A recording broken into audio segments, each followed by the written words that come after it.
हाय, मैं हूं संजीव त्यागी। Crime petrol के और एपिसोड्स के लिए लिव क्राइम को सब्सक्राइब करें और बेल आइकन दबाएं।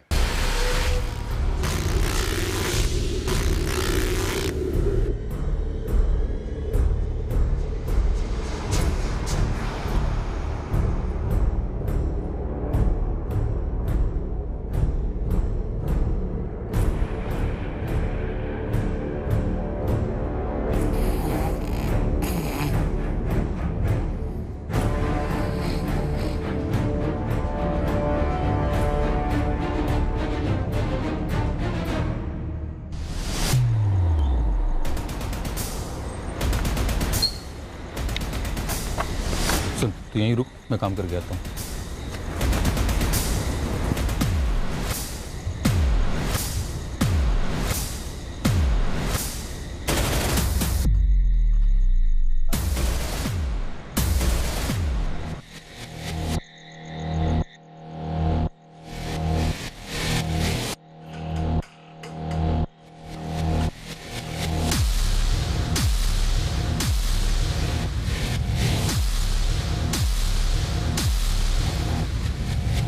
माँ, माँ,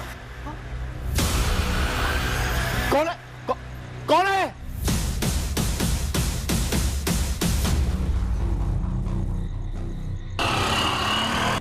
ये तो गोली चलने की आवाज है। कहाँ चली गोली? पापा, माँ की सांसें नहीं चल रही। हर्षी, एम्बुलेंस को फोन कीजिए तुरंत। अरे पहले पुलिस को फोन करना चाहिए। अरे पहले हॉस्पिटल तो लेके चलो, बाद में पुलिस को भी फोन कर लेंगे। डॉक्टर साहब, सॉरी, हम कुछ नहीं कर सके। जब तक उन्हें यहाँ लाया गया उनकी मौत हो चुकी थी। डॉक्टर 49 वर्षीय गृहिणी कविता खत्री, 3 बच्चों की मां, रात के अंधेरे में गोलियों से छलनी कर दी गई। हत्या की मोडस ऑपरेंडी बता रही थी कि हत्यारे खास तौर पर इसी मकसद के लिए आए थे। किसी ने इस अधेड़ उम्र की औरत की ऐसी हत्या क्यों करनी चाहिए थी? इस सवाल का जवाब किसी घुमावदार चक्रव्यूह से कम नहीं था।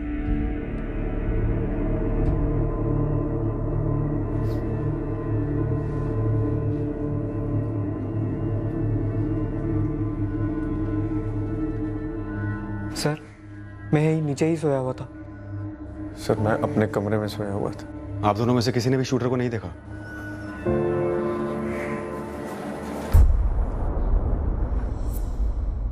मैं उठ गया था, तब मैंने देखा कि कोई खिड़की से गोलियां बरसा रहा है। आप पहचान पाए उसे? जी नहीं, ठीक से देखा नहीं चेहरा। मैं बाहर की तरफ भागा। आसपास के सभी लोग जाग गए थे, बाहर भी आए, लेकिन तब तक वो गायब हो चुका था। मैं और मेरे पति जगदीश इसी कमरे में सोए हुए थे। अचानक से गोली की आवाज सुनाई दी। आवाज सुनकर हम दोनों उठे और बाहर के कमरे में गए। और अनीता, तुम? मैं बगल वाले कमरे में सोई थी। जब तुम दोनों बाहर गए तो वो हत्यारा खिड़की पे खड़ा था, फायर कर रहा था? मैंने तो नहीं देखा। और मैंने भी कुछ नहीं देखा। गोलियों की आवाज सुनकर हम सब तुरंत अपने घरों से बाहर आए। हम जब यहाँ पहुंचे तो देखा कि रघु जी गोली चलाने वाले को ढूंढ रहे थे। आप में से किसी ने भी किसी को यहाँ से भागते नहीं देखा? साहब जी, जब तक हम पहुंचे वो गायब हो चुका था। रघु जी, कविता जी हमेशा उसी बेड पर सोती थी? हाँ साहब। तो जाहिर सी बात है कि जो भी आए थे, हत्यारा या हत्यारे, पहले से जानते थे कि कविता जी हमेशा इसी खिड़की के पास होती थी। उन्होंने घर के अंदर घुसने की कोशिश भी नहीं की। सर, आप कह रहे हैं कि वो लोग सिर्फ माँ को मारने आए थे? लग तो ऐसा ही रहा है। सिर्फ उन्हीं पर इतनी सारी गोलियां चलाई गई, किसी और पर नहीं। लेकिन क्यों साहब? मेरी पत्नी की किसी से क्या दुश्मनी हो सकती है? इस सवाल का जवाब तो हमसे बेहतर आप दे सकेंगे। आप सोचकर बताइए कि आपकी किससे ऐसी दुश्मनी थी? 5 गोलियां दागी गई उनमें, करीब से, एक भी चूकी नहीं। हार्ट, लंग्स, एब्डोमेन पूरी तरह से छन्नी हो चुकी थी। ऑन द स्पॉट मौत हो चुकी होगी। खिड़की से आधा मीटर दूर पर सोई थी, पॉइंट ब्लैंक रेंज। हो सकता है कि विक्टिम खिड़की की उल्टी दिशा में फेस करके सो रही हो। हाउसवाइफ थी, पति और बेटे फर्टिलाइजर की दुकान चलाते हैं। हत्यारे किसी और के लिए नहीं। आप लोगों की कॉलोनी के पास जहां भी सीसीटीवी हैं, वहां की फुटेज मंगवाएंगे और चेक करेंगे। लेकिन आप भी हमें सोचकर बताइए कि कविता जी को कोई क्यों मारेगा? आपकी माता जी, आपकी पत्नी क्यों मारी गई? किसी पे कोई शक? सर, मेरी माँ के एक कजन भाई बंसीधर मामा जी और उनका बेटा धीरज कहाँ रहते हैं ये लोग? वैसे मसला क्या है? ज़मीन। यहीं रहते हैं जोधपुर में। हमारे नाना जी की एक पुश्तैनी ज़मीन है, उसको लेकर के बंसीधर मामा जी और माँ के बीच में कुछ दिनों से झगड़ा चल रहा था। ये तुम्हारे बंसीधर मामा जी और धीरज, इन दोनों का एड्रेस और फोन नंबर दो। आप कुछ नहीं बोल रहे हैं रघु जी? क्या बोलूं साहब, कुछ समझ ही नहीं आ रहा। 30 साल की शादी थी हमारी, 3 बच्चे, ये गिरस्ती, सबका सब एक ही झटके में खत्म कर दी। किसने? क्यों? जी, अभी अभी एक फोन आया रिश्तेदार का, कविता की हत्या के बारे में। बंसीधर जी, आप और आपका बेटा धीरज तुरंत केवटिया पुलिस थाने आ जाइए, जरूरी बात करनी है। हमसे क्या बात करनी है आपको? और हम कविता के घर से काफी दूर रहते हैं, कदरिया चौक में, और वहां जो कुछ भी हुआ उसमें हम क्या बता सकते हैं आपको? बंसीधर जी, आप आइए, बात करते हैं। नहीं आए तो हमें आना होगा। हम आते हैं। जगदीश ने जमीन का मसला उठाया होगा पुलिस वालों के सामने, वो हमें फंसाने की कोशिश कर रहा है। देखते हैं। धीरज, चले? हाँ पापा। पापा मैं 2 में तैयार होके आया। जल्दी बोल। कोई नहीं, टेंशन मत ले, मैं संभाल लूंगा।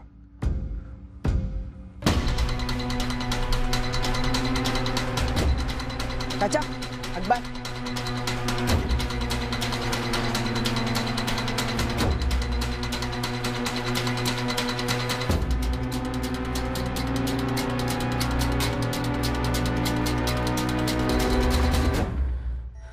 पापा, माँ मान नहीं रही थी, इसलिए मामा जी ने सुपारी उपारी दे दी। सब मामा जी का कराया हुआ है। सिर्फ जमीन के लिए भैया? मामा जी ऐसा करेंगे? तो और क्या वजह हो सकती? कौन कर सकता है ऐसा?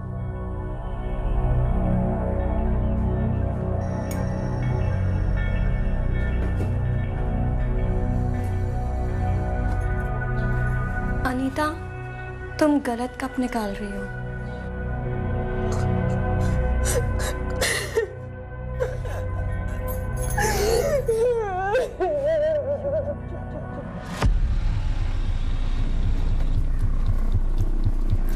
ठीक है। सलाम सर। आपकी फाइल खुली है कि एक तगड़ी खबर है? शाबाश गुरु, बोल।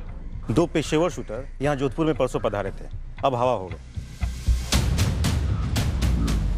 दिलीप पालीवाल, गोविंद शेखावत। जयपुर में इनकी हिस्ट्री है। यहाँ जोधपुर में घंटाघर के पास एक लॉज में 2 दिनों के लिए डेरा डाले हुए थे। आज सुबह ही चेकआउट किए। तो कविता मर्डर में कोई इन्वॉल्वमेंट, कोई सुराग? सर जी, यहाँ जोधपुर में इन लोगों का मौजूद होना ही सबसे बड़ा सुराग है। यहाँ जोधपुर में कोई सैर सपाटे के लिए उताए नहीं होंगे। गुरु, पता कर इस वक्त ये दोनों कहाँ हैं। देखते हैं क्या यही दोनों हैं जिन्होंने गोली चलाई। अगर यही हैं तो पक्का इनसे किसी ने गोली चलवाई है। आप सही कह रहे हैं, मसला भारी था जमीन का, क्योंकि आज जमीन की कीमत भी तो भारी है ना। कविता जी अड़ी हुई थी, इसलिए आप सौदा नहीं कर पा रहे थे जमीन का। दरअसल कविता और उसके पति रघु जी इतने अड़े हुए नहीं थे। उनका बेटा, क्या नाम, जगदीश, बड़ा अड़ियल है। वही उकसाता था कविता और रघु जी को। तो अब कविता जी तो रही नहीं, आपके रास्ते का कांटा निकल गया। अभी मेरी बहन की लाश शायद उनके घर वालों को मिली भी नहीं होगी, और उन्होंने मुझ पर उंगली उठाना शुरू कर दिया। सर आप सोचिए, जब उन्हें मुझ पर इतना ही शक होता है तो क्या मैं पागल हूं जो मैं कविता को मरवाता? सीधी मुझ पर ही उंगली उठती ना सर। तुम कुछ नहीं बोल रहे हो धीरज? सर इसमें बोलने जैसा क्या है? जब हमने कुछ किया ही नहीं तो किस बात की सफाई थे? घरेलू मामला तो, और ऐसे मामले को थोड़ी कोई गोली चलाकर सुलझाता है। और ऐसे मौकों पर घर के बाहर के लोगों को ही संदिग्ध बनाया जाता है, घर के अंदर कोई झांक कर नहीं देखता। तो आप ही हमें बता दीजिए, क्या घर के अंदर कोई ऐसा कारण था जिसकी वजह से कविता, आपकी कजिन बहन का कत्ल हुआ? एक साधारण घरेलू गृहिणी की पीठ में 5-5 गोलियां बनती जी। धीरज सर, एक बात आप साफ साफ जान लीजिए, मेरी बहन कविता साधारण घरेलू किस्म की औरत थी। क्यों? घर में किसी को आपत्ति थी उनसे? आप लोगों को कविता की बेटी अनीता के बारे में पता है क्या? वो एक बार नहीं, 2 बार तलाक से गुजर चुकी है। तो क्या इन 2 तलाकों की वजह से कत्ल हुआ हो सकता है? सर, जमीन के विवाद की कड़वाहट को लेकर कत्ल हो सकता है, तो रिश्तों की खटास की वजह से क्यों नहीं?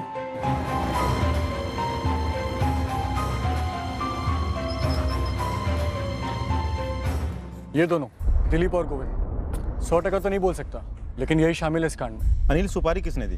अभी तो कुछ पता नहीं चल रहा है, पर फील्डिंग चालू है गुरु भाई। कुछ तो सूंघा होगा। एक बात है भाई, कोई और पेशेवर मर्डर तो हुआ नहीं इतने दिन से हमारे जोधपुर में। अब ये 2 पेशेवर यहीं थे, तो 2 और 2 4 तो इन्हीं के साथ हो रहा है ना। तो जल्दी इन दोनों का पता लगा। अगर ये दोनों मिले तो सुपारी देने वाला भी मिलेगा या मिलेगा।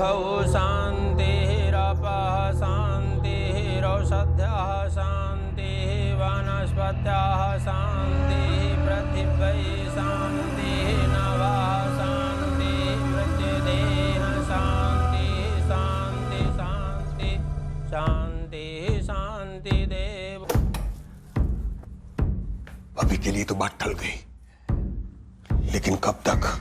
नहीं, आप मेरा यकीन क्यों नहीं कर रहे हो? मैंने कहा ना मैंने कुछ नहीं करवाया है। तो बता, कल रात तू कहां था? सच क्यों नहीं बोल रहा है तू? पापा, मैंने सच में कुछ नहीं किया है। अगर तूने किया भी है ना, तो उम्मीद करता हूं कि कोई सुराग तूने नहीं छोड़ा होगा। और सुनो, अगर उन्होंने पुलिस के सामने मुंह खोला तो उन्हें जो सजा मिलेगी ना, उससे उन्हें रत्ती भर फर्क नहीं पड़ेगा। लेकिन तुम अपना सोचो, तुम्हारे साथ क्या होगा? राम नाम सत्य। अनीता का डिवोर्स उसका निजी मामला है, उसका मेरी सास के कत्ल से क्या ताल्लुक? शिखा, क्या तुम बता सकती हो वो शूटर्स कौन थे? मैं कैसे बता सकती हूँ? तो फिर मेरे सवालों का जवाब तुम सवालों से मत दो। जो पूछ रही हूँ उसका सीधा सीधा और पूरा जवाब दो, वरना अनीता को मुझसे बात करने दो। तो अनीता, तुम्हारी 2 शादियां टूटी, सही कह रही हूँ मैं? क्यों बताना चाहिए अनीता के तलाक के बारे में? उसमें बताने जैसा है क्या?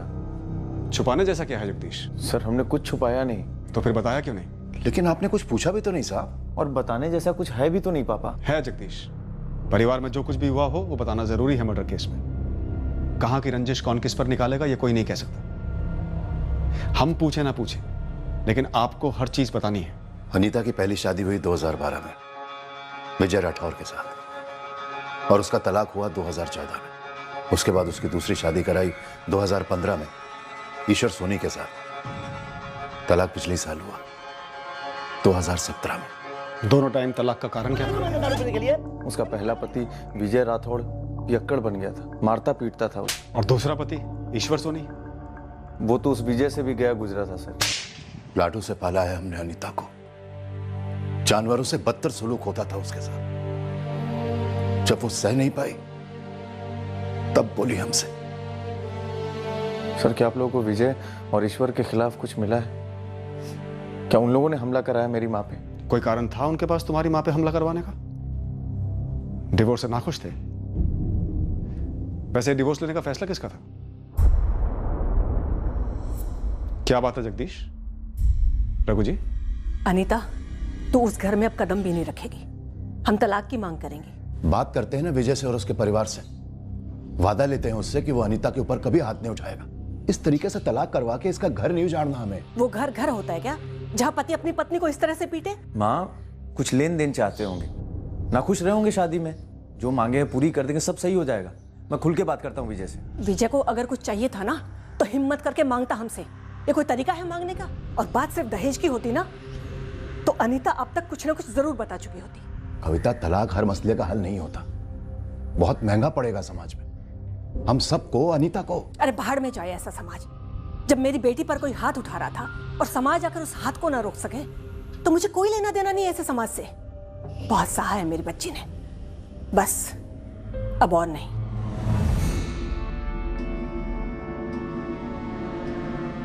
माँ, अब आप कहेंगे कि ईश्वर से भी तलाक ले लो? तुम्हें दिखाई नहीं दे रहा? तुम्हारी बहन का क्या हाल किया है उसने? उसके बाद भी उस जानवर के पास भेजना चाहोगे उसे?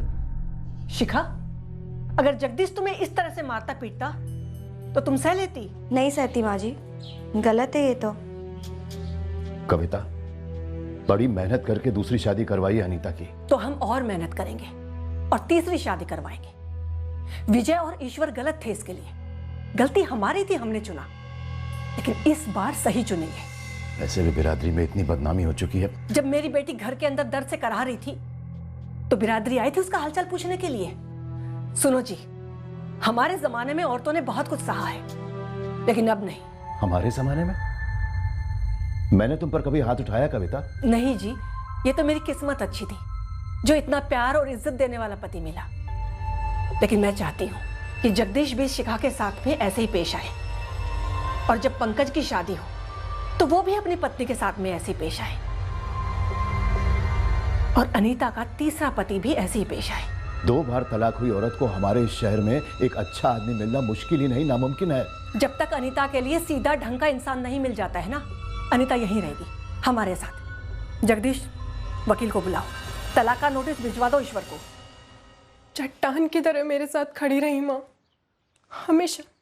अनीता, ये विजय और ये ईश्वर, क्या ये दोनों डिवोर्स के लिए खुशी खुशी राजी हुए थे?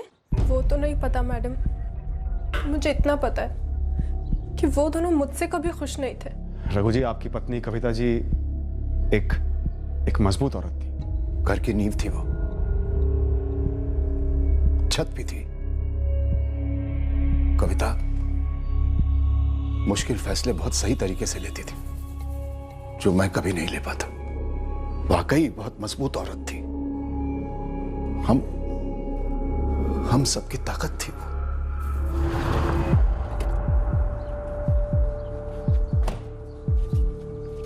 ये विजय राठौर का घर यही है?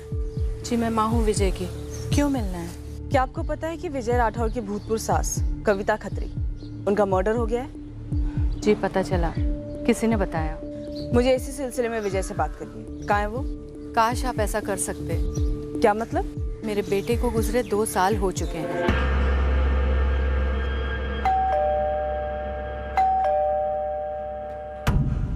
ईश्वर सोनी यहीं रहते?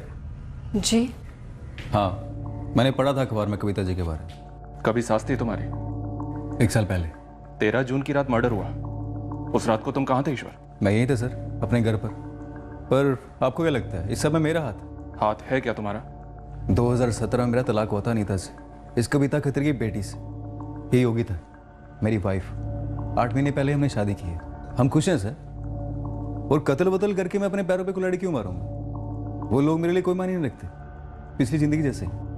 अनीता का पहला पति विजय राठौर, 2 साल पहले लिवर फेलियर से उसकी मौत हो गई, पी कर। ईश्वर सोनी की 8 महीने पहले शादी हुई योगिता से। खुश लग रहा है? मतलब दोनों ही एंगल्स बन नहीं रहे हैं कविता खत्री मर्डर केस में। सर, सामने से तो कुछ नजर नहीं आ रहा है, पर हाँ, खत्री खानदान पे थोड़ी रोशनी जरूर डाल रहा है। कैसे? सर, अनीता को दोनों बार डिवोर्स लेने की सलाह देने से लेकर उसके साथ हमेशा खड़े होने में कविता का बहुत बड़ा हाथ था। लेकिन कविता का पति रघु और बेटा जगदीश, वो कभी भी डिवोर्स के पक्ष में नहीं थे, सुलह चाहते थे।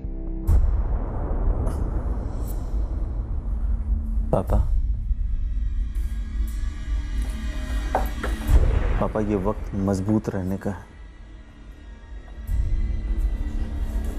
माँ ने सालों तक इस घर को संभाला है। उसके जाने के बाद हम इस घर को बिखरने नहीं दे सकते।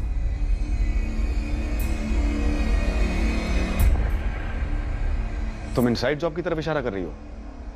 कविता बहुत हावी होती थी रघु और जगदीश पर, तो क्या उन दोनों ने किया होगा? सर, इम्पॉसिबल नहीं है। शूटर सीधा खिड़की पे आया और फिर भाग गया। किसी और को मारने की कोशिश नहीं की या फिर कुछ और करने की कोशिश नहीं की, बल्कि रघु और पंकज उसी कमरे में सोए गए। अंदर आओ सर। आओ गुरु आओ। उन दोनों हिस्ट्री शीटर्स दिलीप और गोविंद पर कोई मूवमेंट? दोनों की खोज चल रही सर, लेकिन टिप ये है कि कविता के कजन भाई बंशीधर के बेटे धीरज को उठा लो। 13 की रात को धीरज घर पर नहीं था, सुबह लौटा है। और धीरज था कहाँ? वो तो आप पूछिए, लेकिन खबर पक्की है, धीरज हड़बड़ाया हुआ था और उसका बाप भी टेंशन में घूम रहा है। आपके पास सबूत क्या है कि मैं 13 जून की रात घर पर नहीं था? कई हैं, और उनमें से एक है नरेंद्र शुक्ला, तुम्हारा पड़ोसी, जिसने 14 जून की सुबह तुम्हें घर आते देखा। तो इसका मतलब यह है कि मैं अपनी बुआ कविता खत्री का मर्डर करने गया था और वहां से लौट रहा था? नहीं, तुमने खुद नहीं किया, तुमने इन दोनों से करवाया, दिलीप पालीवाल, गोविंद शेखावत। मैंने नहीं पहचानता। पेशेवर हत्यारे हैं ये। देखिए सर, मैंने इनसे अपनी बुआ का मर्डर नहीं करवाया। तो 13 जून की रात भर कहाँ था तू? मैं बुआ के घर नहीं था। मैं सच कह रहा हूँ, कसम से कह रहा हूँ, मैं नहीं था वहां। देख धीरज, 13 जून की रात भर के एक सेकंड का हिसाब लेंगे हम तुझसे, और अगर जरूरत पड़ी ना तो डंडा भी करेंगे। ठीक है सर, कीजिए डंडा, लेकिन मैं नहीं बताऊंगा। तुझे पुलिस के डंडे के बारे में जरा सा भी अंदाजा नहीं है ना? है सर, अंदाजा है, लेकिन एक निजी कारण है जिसकी वजह से आपको मैं नहीं बता सकता कि उस रात मैं कहाँ था। हम धीरज गुप्ता पर दबाव बढ़ाने ही वाले थे कि जब अचानक अनीता के ईश्वर सोनी के साथ हुए डिवोर्स का एक ऐसा पहलू सामने आया जिसने इस केस को एक नई रोशनी दी। और इसके चलते विजय राठौड़ से हुआ पहला डिवोर्स भी रेडार में आया। जाहिर सी बात थी, हमसे ये खुलासे अनीता ने नहीं किए थे। दरअसल उसने अपने परिवार वालों को भी अंधेरे में रखा था। सर, अनीता के दोनों एक्स हस्बैंड्स विजय राठौड़ और ईश्वर सोनी, इन दोनों के घर के बाहर मैंने खबरें लगा दिए थे। और सर, हमारे खबरों ने एक बहुत ही खटकने वाली खबर दी है। कैसी खटकने वाली खबर? सर, अनीता का पहला पति विजय राठौड़, वो शराब पीता था, ये तो हम सब जानते हैं। लेकिन सर, वो अनीता को कभी पीटता नहीं था। और ईश्वर?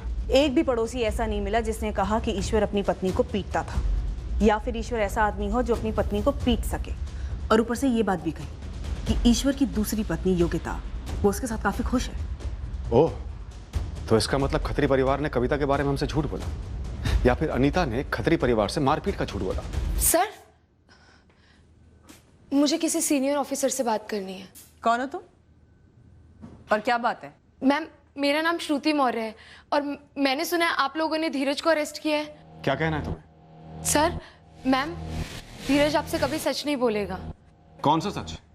कि उसने अपनी बुआ कविता खत्री का मर्डर करवाया? नहीं सर, ये सच नहीं है।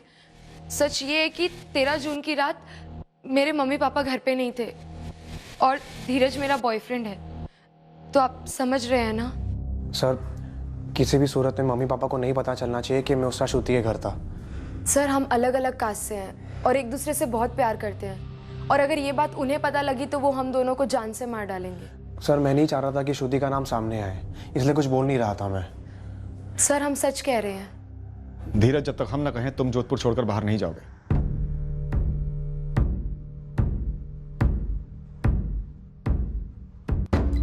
देखो, तुम्हारी वजह से मेरी जान खतरे में आ गई। वो पेशेवर हथियार हैं, अगर उन्हें पैसे नहीं मिले तो मुझे छोड़ेंगे नहीं और ना ही तुम्हें छोड़ेंगे। अरे मैंने तुम्हारी मदद की और तुमने मेरी जान खतरे में डाल दी। तुम्हें समझ आ रहा है कुछ? वाह, कविता जी का मर्डर होने के बाद पहली बार ये पूछना किसी ने जरूरी समझा। और अनीता ने मेरे पति के खिलाफ घिनौने और बेबुनियाद इल्जाम लगाए थे, लेकिन मुझे खुशी है कि ये मेरी जिंदगी में आए। और मुझे खुशी है कि आप इल्जाम नहीं लगा रहे बल्कि पूछ रहे हैं इस बारे। तो बताइए, सच क्या है? सच तो ये है सर कि अनीता झूठ बोलती थी। मैंने बेल्ट से तो क्या, कभी इसको थप्पड़ तक नहीं मारा, कभी हाथ तक नहीं उठाया उसको। तो फिर अनीता अपनी माँ से झूठ क्यों बोलती थी? वो तो सर आप उसी से पूछिए। लाडली थी उस घर की, जो वो बोलती उसकी माँ सच मान लेती थी। ये बिल्कुल झूठ था कि विजय पीकर अनीता के साथ मारपीट किया करता था। ऐसा कभी भी कुछ नहीं हुआ है। तो फिर अनीता और उसकी माँ कविता खत्री ने जब उस पर मारपीट का आरोप लगाया तो विजय ने मना क्यों नहीं किया? देखिए, विजय पियक्कड़ था, ये सभी जानते थे। फिर एक पियक्कड़ की बात पे कोई भरोसा क्यों करता? ऊपर से अगर विजय अपनी सफाई में कुछ भी कहने की कोशिश करता तो मारपीट, दहेज वहेज कोई भी केस ठोक देते अनीता और उसके घर वाले। इससे तो हमारी मुसीबत और दुगनी हो जाती ना। 99% केसेस में क्या होता है, लड़की जैसे ही लड़के पे मारपीट का आरोप लगाती है, लड़का जेल के अंदर। आप तो जानते ही होंगे, आप ही लोग करते हैं। और मुझे जेल जाने का कोई शौक नहीं था। ऊपर से मैं शौक था अनीता ने मुझ पर ऐसे इल्जाम लगे, इसलिए चुपचाप डाइवोर्स दे दिया। अनीता, क्या ये सच है? अनीता, माँ तेरे लिए इतना लड़ी, हर बार तेरा साथ दिया, और तूने झूठ बोला क्यों? अनीता, हम कहीं सुनी पर नहीं जा रहे हैं। हमने बहुत छानबीन करके पता लगाया है कि ना तो विजय राठौड़ तुम्हें टॉर्चर किया करता था और ना ईश्वर सोनी। तो फिर माजरा क्या था? और तेरी माँ तेरे इस झूठ को पकड़ ही नहीं पाई, कैसे? अनीता, क्या तुमने ये सारा नाटक, ये सारे झूठ रतन सिसोदिया के लिए बोले? ये चैट मैसेजेस, ये सारे मैसेजेस तुम्हारे हैं रतन सिसोदिया के साथ। और अनीता, इन्हें देख के तो लग रहा है कि तुम्हारी काफी पुरानी जान पहचान है उससे। हम सब जानते हैं रतन, हमारे एरिया में ही रहता है। नमस्कार, वेलकम, सुस्वागतम। पधारो हमारा देश। जोधपुर के इस शानदार शहर में आप सभी लोगों का बहुत बहुत स्वागत है। मैं रतन सिसोदिया, आज के लिए आपका टूर गाइड। मैं वादा करता हूं कि आज के दिन ना तो मैं ना ये शहर आपको किसी भी तरह से निराश करें। तो आज के लिए हमारा सबसे पहला स्टॉप है जोधपुर का घंटाघर। वहां से हम मशहूर मेहरानगढ़ फोर्ट जाएंगे। ये जोधपुर की शान माना जाता है। अभी 11:30 बज रहे हैं, हम 1 बजे तक यहीं रहेंगे। वैसे तो इस शानदार गढ़ को पूरी तरह देखने और समझने के लिए पूरे 2 दिन लगते हैं। अनीता जवाब दे, कब से चक्कर चल रहा है तेरा रतन सिसोदिया के साथ? बोल। कोई बात नहीं, हमारी टीम गई है उसे लाने। 2 डंडे मारेंगे, सारा चक्कर सामने आ जाएगा। नहीं नहीं सर, अब से कभी नहीं मारेंगे। और हमारा कोई चक्कर वक्कर नहीं है, प्यार है हमारा, सच्चा प्यार, सालों का प्यार। तुम्हारी पहली शादी से भी पहले का? तो ये विजय और ईश्वर वाली बात हमारी आंखों में धूल झोंकने के लिए किया तूने? हाँ? तेरी मां को यह सब कुछ मालूम था? बिल्कुल नहीं पापा, हम सब लव मैरिज के खिलाफ थे। मैं कभी अपने दिल की बात किसी से कह ही नहीं पाई। तेरी मां एक टांग पर खड़े होकर सबसे लड़ी। जानती हूँ पापा, पर मैं फिर भी कभी कुछ नहीं कह पाई। और वैसे भी आप खुद ही तो कहते थे कि मैं कभी अपने पसंद का लड़का नहीं चुन सकती। अरे कहा था तो क्या तू ऐसा कर देगी? 2 लोगों पर झूठे इल्जाम। अनीता, कहीं ऐसा तो नहीं कि कविता जी ने तुम्हारी चोरी पकड़ ली हो और तुमने रतन के साथ मिलकर उन्हें? नहीं नहीं सर, आप ये कैसी बातें कर रहे हैं? रतन तो खुद 1 महीने बाद भैया और पापा से मेरा हाथ मांगने वाला था। 8 साल पुराना रिश्ता है हमारा। मैं उससे शादी करना चाहता था, हम सबको सब कुछ बताने वाले थे साहब। और उसके पहले ही कविता जी को पता चल गया, और इससे पहले कि वो किसी और को कुछ बोलती या विरोध करती, तुमने उन्हें मरवा दिया। अनीता सच बोल। मैंने कुछ भी नहीं किया है। अगर रतन ने ये सब करवाया है ना, मैं कभी उसका चेहरा भी नहीं देखूंगी। अब रतन पे इल्जाम लगा रही है, जैसे पहले विजय और ईश्वर पे इल्जाम लगाया। हाँ, उन दोनों की जिंदगी खराब, यहाँ हम सब परेशान, बस इस एक झूठ के लिए। डर के मारे मैंने झूठे इल्जाम जरूर लगाए थे, पर ये भी बिल्कुल सच है पापा, मैंने या रतन ने माँ को नहीं मरवाया है। साहब गरीब फैमिली से हूँ, बहुत मुश्किल से मेहनत करके टूरिस्ट गाइड बना हूँ। आपको ऐसा क्यों लगता है कि अनीता की माँ को मारकर मैं उसे शादी कर पाता? शायद वही सबसे बड़ी अड़चन हो। अड़चन कैसी साहब? वो तो हमेशा अनीता का साइड लेती थी, अड़चन दूर करती थी, बल्कि सपोर्ट करती है हमारा। लव मैरिज में नहीं करती। करना होता तो पहली शादी के पहले ही बोल दिया होता अनीता ने घर पे। साहब अनीता का 2 बार डाइवोर्स हो चुका है। अब जाके मैं उसकी माँ से उसका हाथ मांगने वाला था। तो तुझे मालूम था कि अनीता जो कुछ भी अपने पतियों के बारे में बता रही है वो बड़ा चढ़ा कर बता रही है? साहब अंदाजा था मुझे, लेकिन मैं और अनीता एक दूसरे से प्यार करते हैं, तो वो वहां उसके पतियों के साथ खुश कैसे रह पाती? और साहब उसकी माँ को मारकर मैं उसके साथ कैसे खुश रह पाऊंगा? सर जी, अनीता और रतन की पिछले महीनों की मूवमेंट नहीं करी, किसी सुपारी वाले से मिलने की कोई निशानी नहीं है। दिलीप पालीवाल और गोविंद शेखावत की कोई खबर? सारे पुलिस स्टेशन अलर्ट पर हैं, फिर भी उनका कोई ठिकाना नहीं मिल रहा। मेरे बंदे सारे हिस्ट्री शीटर्स का भेजा खा रहे हैं, कहीं से कुछ सामने नहीं आ रहा। पेशेवर हैं तो सुपारी तो निकली होगी इस कविता खत्री की। कविता का पति रघु और बेटा जगदीश, इनके खिलाफ भी कुछ ठोस हाथ नहीं लगा। मेरा शक इन पर ज्यादा जाता है। कहीं कोई गेम तो नहीं खेल रहे दोनों? कोई बीच वाला रेफरी होगा इस गेम में, जिसके जरिए ये दोनों पेशेवर हत्यारे गोविंद और दिलीप के कांटेक्ट में आए होंगे। क्योंकि सर जी, इंटरनेट से ढूंढने से कोई पेशेवर हत्यारा तो मिलेगा नहीं, और शायद वही बीच वाले बंदे की वजह से आपको ये बाप बेटे के खिलाफ कुछ मिल नहीं रहा हो। गुरु, इनकी फर्टिलाइजर की दुकान है, तू एक अलग टीम लेके जा। जितने भी दोस्त हैं, दुश्मन हैं, इनके सबको खंगाल। कोई ना कोई सुराग तो मिलना ही चाहिए।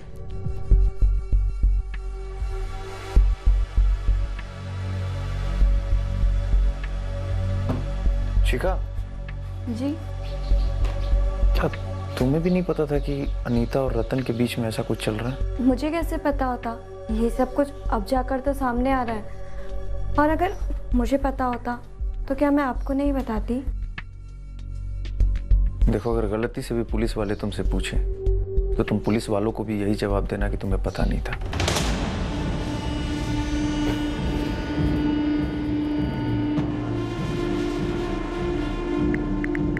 कैसे हो? मारा तुम्हें पुलिस ने?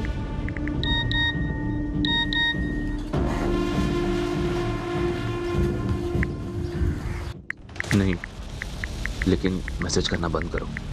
टैप कर रहे होंगे, थोड़े समय बाद मिलते हैं।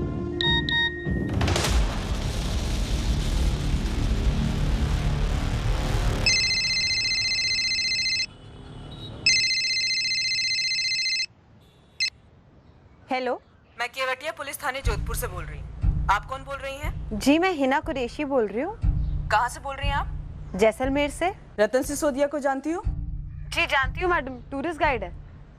क्या बात है मैडम? पूरा जैसलमेर जानता है उसे? नहीं, लेकिन तो फिर आप कैसे जानती हैं? जी मैडम, मेरी यहाँ पर बाइक रेंट पे देने की दुकान है और रतन टूरिस्ट गाइड है, तो काफी टूरिस्ट लेकर आता है यहाँ पर बाइक हायर के लिए।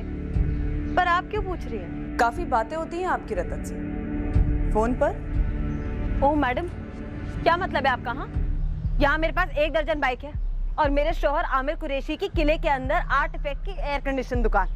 कोई एवी गेवी लोग नहीं है हम कि आप फोन उठाकर यहाँ पर ये भद्दे सवाल करेंगी। यहाँ जोधपुर में एक मर्डर हुआ है और इस सिलसिले में हम रतन के बारे में कुछ जानकारी हासिल कर रहे हैं। देखिए मैडम, मुझे इतना पता है कि टूरिस्ट गाइड, बाकी की जानकारी आप किसी और से हासिल करिए।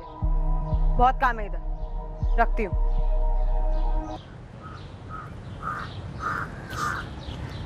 पुलिस मुझ तक कैसे पहुंच गई? रतन के फोन रिकॉर्ड में तो ऐसा कुछ भी नहीं दिख रहा है जो मर्डर से जुड़ सके। अनीता के भी नहीं। अनीता और रतन के चैट रिकॉर्ड्स में से कुछ नहीं मिला सर। वो लड़का धीरज और उसका पिता बंसीधर, कुछ नहीं? कुछ नहीं सर। कविता खत्री की किसी से कोई पर्सनल लड़ाई, किसी अगल बगल के पड़ोसी से? जी नहीं सर, सिवाय कविता के कजन ब्रदर के साथ जमीन का मसला और बेटी के दोनों डिवोर्स की टेंशन को छोड़कर सारा ट्रैक रिकॉर्ड क्लियर है। मतलब हम घूम घूम कर वहीं आ गए जहां से हम शुरू हुए थे। इस केस में हमें कोई लीड मिल क्यों नहीं रही है? ये दोनों हत्यारे दिलीप पालीवाल और गोविंद शेखावत आखिर कहां छुपे हैं? जब तक हम इस केस के आखिर तक पहुंचते हमें पता चलता कि आखिर वो कारण क्या था जिसकी वजह से हमें कोई लीड नहीं मिली थी। लेकिन ऐसा होने में अभी देर थी। कविता खत्री के कत्ल को लगभग 2 महीने हो चुके थे। तब एक अजीब सी खबर हमारी टेबल पर आई, एक और कत्ल की प्लानिंग के बारे में। लेडीज टेलर का मर्डर। नंदलाल नाम है, नंदलाल सैनी। अपने मेहता नगर में ही दुकान है उसकी। कौन करने वाला है अनिल? कमलेश वर्मा करके एक हिस्ट्री शीटर है। उससे खबर मिली है कि दिलीप पालीवाल और गोविंद शेखावत ये मर्डर करने वाले हैं। दिलीप और गोविंद दोनों जोधपुर में? कहाँ है? ये नहीं मालूम। कमलेश उनका पुराना साथी है, उसने बताया। कब होने वाला है नंदलाल का मर्डर? वो कुछ नहीं बोला, पर खबर कमलेश को कल रात को मिली कहीं से। लेकिन ये ladies tailor Nandlal Saini underground चला गया और दुकान पर ताला है।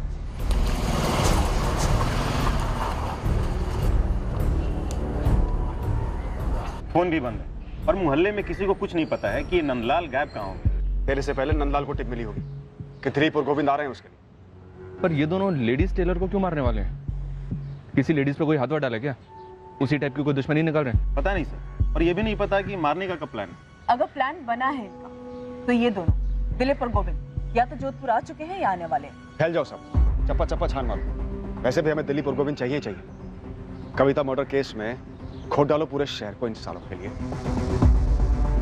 पूरे जोधपुर में एक सीक्रेट अंडरकवर ऑपरेशन लॉन्च किया गया इन 2 हिस्ट्री शीटर्स को धरने के लिए, दिलीप पालीवाल और गोविंद शेखावत। लेडीज टेलर नंदलाल सैनी के लिए भी खोज की गई, जिसके कत्ल की टिप हमें दी गई थी। हमें पता चलने वाला था कि नंदलाल सैनी 2 रात पहले ही घर छोड़कर निकल गया था। अब सवाल यह था कि वो ऐसा क्या जानता था या उसने ऐसा क्या किया था कि 2 पेशेवर शूटर्स उसके पीछे पड़े थे। क्या किसी ने उसकी सुपारी दी थी? अब हमें नंदलाल के बारे में एक चौंकाने वाली खबर मिली। सर, पता चला है कि नंदलाल के गैंगस्टर्स के साथ कॉन्टैक्ट्स थे और पेशे से लेडीज टेलर। जी सर, और वो दिलीप पालीवाल और गोविंद शेखावत इन दोनों के टच में भी था। और अब वो दोनों इसे ठोकना चाहते हैं। कहीं हमें घुमाया तो नहीं जा रहा है?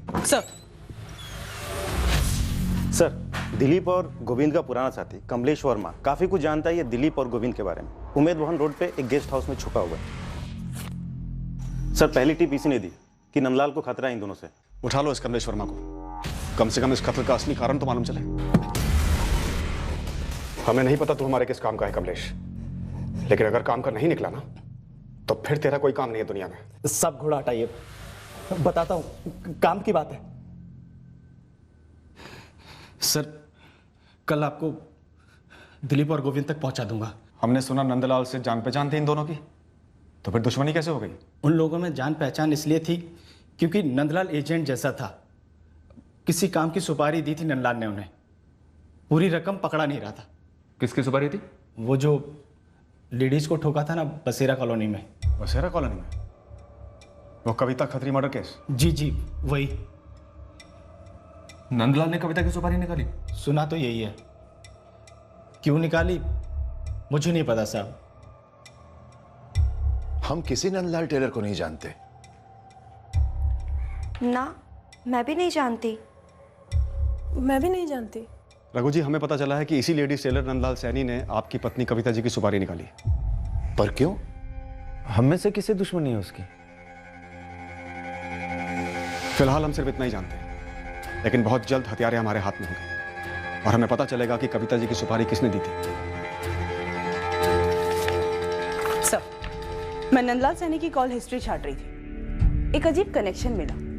मेरी जैसलमेर में एक लेडी से बात हुई थी। ये नंदलाल सैनी की उस लेडी से लगातार फोन पे बात और चैटिंग होती रही है। कौन है ये लेडी? हिना कुरैशी। हिना कुरैशी रतन सिसोदिया के फोन रिकॉर्ड से फीचर करती थी, राइट? Right sir. और यही हिना कुरैशी टेलर नंदलाल सैनी से भी बात करती है, जो इस वक्त अंडरग्राउंड है और जिसे सुपारी दी है दोनों शूटर्स को, कविता खत्री की। Yes sir. उठा लें सर हिना को? उठा लो अनुज, मगर शोर ना हो। ये केस पक्का अनीता और रतन से ताल्लुक रखता है। ये अनीता हद से ज्यादा झूठ बोल रही है।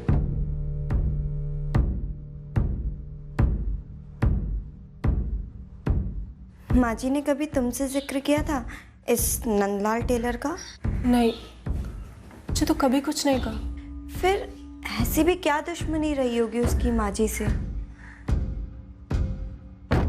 मुझे तो कुछ गड़बड़ लग रहा है पापा। कोई दर्जी माँ का कत्ल क्यों करवाएगा? कुछ समझ में नहीं आ रहा। हमारे घर ऐसा क्यों हुआ? कविता ने आखिर नंदलाल के साथ ऐसा क्या किया था? हर एक लेडीज टेलर को जानना गुनाह कैसे हो गया? और मुझे तो ये समझ में नहीं आ रहा, इसका मतलब ये कैसे है कि मैं किसी मर्डर में शामिल हूँ? जोधपुर में तुम्हारा मायका जिस एरिया में है, नंदलाल टेलर की दुकान भी उसी एरिया में है ना, मेहता नगर। अरे मैडम, उस एरिया में कौन नहीं है? दर्जी से लेकर मंत्री तक सब तो है। नंदलाल ने बसेरा कॉलोनी में रहने वाली कविता खत्री की सुपारी निकाली। वो तुम्हें जानता है, तुम रतन को जानती हो, और रतन कविता खत्री की बेटी अनीता खत्री को प्यार करता है। तुम सब एक दूसरे से जुड़े हुए ही ना। इत्तेफाक है ये मैडम कि मैं इस टूरिस्ट गाइड और इस लेडीज टेलर को जानती हूँ। बाकी मुझे कविता खत्री के बारे में कुछ नहीं पता है। बाकी बातें हम थाने में करेंगे ही ना। अच्छी जगह है वो झूठ बोलने की।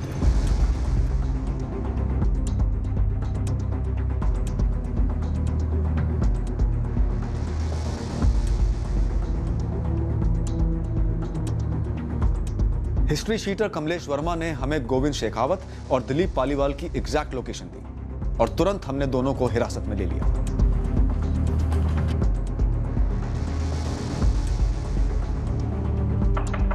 कौन है?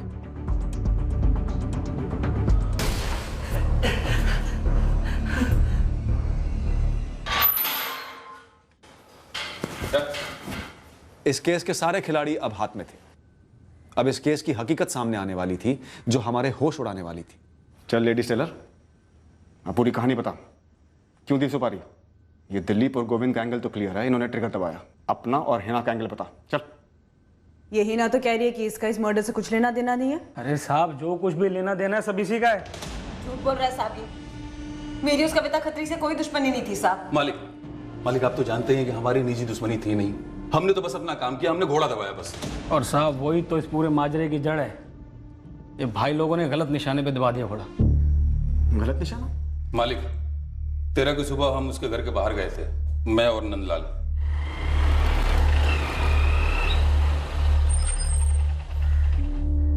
इसे कहते हैं तकदीर। घर दिखाने लाया था, शिकार खुद सामने आ गया। यही है पीली साड़ी वाली। उस रात दिलीप को लेके मैं उस घर गया।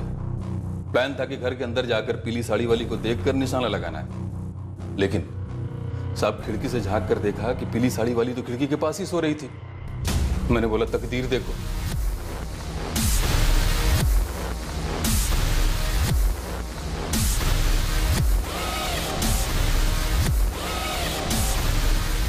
सब सेम साड़ी थी, सेम। अब मुझे क्या पता कि घर में दो लोग एक ही कलर की साड़ी पहनेंगे। ऊपर से नंदलाल सुपारी का पैसे नहीं दे रहा था। ये ले। अरे भाई मैं कहां से देता पैसे? ये हिना मुझे कहां दे रही थी? मैं क्यों देती पैसा? माना अनीता को था, सुपारी उसकी थी, और सब ये जाके उसकी अम्मी को मारा है। इसमें मुझे क्या मिलना था? ये क्या बात हुई साहब? हमें एक मर्डर का कॉन्ट्रैक्ट मिला, हमने मर्डर किया, अब हमको ईमानदारी से हमारा पैसा मिलना चाहिए कि नहीं? साहब मैंने अनीता ही दिखाई थी और इन लोगों ने जाके कविता जी को मार दिया बेकार में। तो मैं क्यों दूं बेकार में पैसा? क्या पेड़ पे उगते हैं? अनीता से क्या दुश्मनी है तुम्हारी? हिना बोल, वरना अभी तेरी सारी अकड़ ना कुरेद के निकालूंगी। रतन, रतन रतन उसे मरवाना चाहता था। काश ऐसा होता सा। वो हरामी तो उससे शादी करना चाहता था। शादी कर रहा तू? पिछले 8 साल से इंतजार कर रहे थे हम दोनों। दो पतियों को तलाक दे चुकी है अनीता, तो अब जाकर उसके माँ बाप से बात करने वाला हूं मैं। यहाँ देख, मेरे साथ मजे मार रहा था। हिना, तू भी तो मजे ही मार रही थी ना अपने शौहर आमिर कुरैशी के पीठ पीछे। जब मेरे पीछे पड़ा था तब तूने मुझे बोला कि तेरी गर्लफ्रेंड है, तू शादी करने वाला है। क्या फर्क पड़ता है हिना? देख, उसका तेरे मेरे बीच आने का कोई सवाल ही नहीं बनता। वो अपनी जगह है और तू अपनी जगह। और वैसे भी मैंने तुझसे कोई शादी वादी का वादा तो नहीं किया था ना? रतन, मैंने हमेशा तुझे सब कुछ बताया, एक एक बात बताई। शादीशुदा हूं, पहले जो जो किया है सब कुछ तूने बताया। बताने से क्या बदल जाता? तू शादीशुदा है, घर गृहस्थी है, और हफ्ते में 1 दिन मैं हूं, वो तो आगे भी रहूंगा। तो फिर क्यों जलवल कल बीवी वाली हरकतें कर रही है? रहने देना। और वैसे भी मेरी असली जिंदगी अनीता है और तेरी असली जिंदगी आमिर मियां है। हम दोनों एक दूसरे के लिए बस एक टाइम पास है। तस्वीर दिखा अपनी असली जिंदगी की।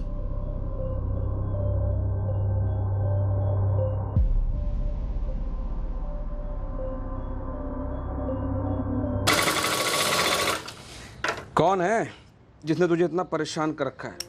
नाम बता। साला नहीं सालिया नंदलाल भाई, जीना हराम कर रखा इसने मेरा। करना क्या है? सामने से हटाना है या पूरे रास्ते से? पूरे रास्ते से नंदलाल भाई। एक बार ये रतन की जिंदगी से हट गई ना, रतन असल में मेरा हो जाएगा, मेरी असली जिंदगी बन जाएगा। और ये रहती कहाँ है? बसेरा कॉलोनी, कोठी नंबर 147। देख बहन, करवा सकता हूँ फुल मर्डर, लेकिन पैसे तगड़े लगेंगे। कितने? 3 लाख की बात हुई थी, 50,000 में एडवांस दे चुकी हूँ। अब बाकी के पैसे क्यों दूं? और ऊपर से अनीता तो जिंदा है, मेरा तो 50,000 का घाटा हो रखा है, तो तू पहले वो लौटा। अरे हिना, ये लोग मार डालते मेरे को, इसीलिए बार बार पैसे मांग रहा तेरे से मैं कुछ नहीं जानती, गलत टारगेट को मारने के मैं कैसे पैसे दूं? देखो, तुम्हारी वजह से मेरी जान खतरे में आ गई। वो पेशेवर हत्यारे हैं, अगर उन्हें पैसे नहीं मिले तो मुझे छोड़ेंगे नहीं, और ना ही तुम्हें छोड़ेंगे। वो तुम दोनों जानो, मेरी कहीं भी दुश्मन को नहीं मारा ना, मैं एक दमड़ी नहीं दूंगी। और आप मेरे 50,000 वापस कर दीजिए तुरंत। भले ही तुम लोगों का निशाना गलत था, पर मर्डर तो हुआ है। तुम लोगों पर अलग अलग चार्जेस लगेंगे। मुझ पर क्यों चार्ज लगेगा साहब? हाँ, मैंने तो जिसके मर्डर की सुपारी दी उसका मर्डर हुआ ही नहीं, तो मुझ पे कैसा चार्ज? कोई सुपरमार्केट नहीं आई है तू जो गलत सामान लेके गई और फिर वापस देने चली है। अरे मैडम, पर इन्होंने तो मर्डर किया ही नहीं ना, तो मैंने मान लिया नहीं, तो मैं लौटाऊं क्या? हवा। गलती से अनीता को आइडेंटिफाई किया था, लेकिन उस दिन एक ही रंग की साड़ी पहनी थी अनीता और कविता जी ने। पिछली दिवाली में मैंने दोनों के लिए पीली साड़ी खरीदी थी, एक ही जैसी। ना अनीता ने ना कविता ने कभी यह सोचा होगा कि दोनों एक ही दिन वही साड़ी पहनेंगे, जिसके चलते वो बच जाएगी जिसे वो लोग मारने आए थे, और वो मर जाएगी जिसकी गलती सिर्फ एक पीली साड़ी थी। अनीता ये जानकर शौक में चली गई कि असली निशाना वो थी, पर उसकी जगह उसकी मां मारी गई थी। रतन के हिसाब से उसे भनक तक नहीं थी कि उसका एक कैजुअल सा जिस्मानी अफेयर इस तरह आपे से बाहर जाएगा, और हीना उसकी और अनीता की शादी रोकने के लिए अनीता के कत्ल की साजिश करेगी। यह केस एक रिमाइंडर है हम सब के लिए कि जुर्म का सबसे बड़ा शिकार जुर्म करने वाला मुजरिम होता है। Crime never page. फिर मिलेंगे एक नए केस के साथ। क्राइम पेट्रोल सतर्क। जय Hind. For more updates, subscribe to our channel, click the show links and enjoy watching the videos.